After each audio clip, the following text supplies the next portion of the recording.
adduna jeena baneex ba jeena dëddu ko jot na ngir Bamba dem na adduna wéy na. amal xam-xam pour nga mën a liggéeyal li ngay liggéey dëgg-dëgg. parce que boo amee xam-xam ci ngay mën a layal sa sëriñ bi ci yi muy wax wala ci yi muy def sëñ Muntaxa exemple. yàlla na ko fi yàlla yàgg.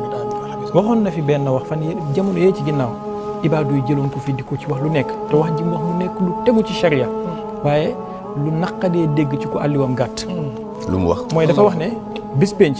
fii ma maanaaw bis penc bu yàlla nekkee nii yonentu bi nekk nii sëñ Touba nekk nii damay dem ci sëñ Touba. ki gën a mag ci ibaadu yi tey ci Sénégal. jël di ci wax ay wax yu ñàkk teggin naan loolu bokkaale la ñàkk xam la nang bi ma jotee audio bi benn audio 4 minutes laa ci def wax ji fay. dama ne leen li sëñ Muntaxa wax ni hadis la ci Sahihul Bukhari da ngeen a jàngul rek moo tax.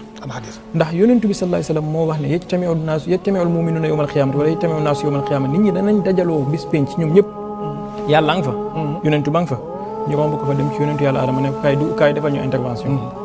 yonentu yàlla Adama ne leen mënuma ko. ñu dem ci yonentu yàlla Ibrahim mu ne leen mënuma ko ñu dem ci yonentu yàlla Moussa mu ne leen mënuma ko ñu ñëw ci yonentu yàlla Isa mu ne leen mënuma ko ñu ñëw ci Seydina Rasulullah sallallahu alayhi wasallam mu ne leen ana laha tey man rek la yàlla di déglu. léegi sëñ Touba mi xam ne moom yonentu bi rek la yàlla di déglu te xam na ne buntam ci yonentu bi mooy sëñ Touba te yàlla wax na ne yow mën a doo kulla unaasin bi imaamihim bis penc damay woowee ku nekk ci sa njiit mais dafay dem ci buntu sëñ Touba directement jarul muy jaar warul yow sëñ Touba yóbbu ko ci yonentu bi yóbbu ci yàlla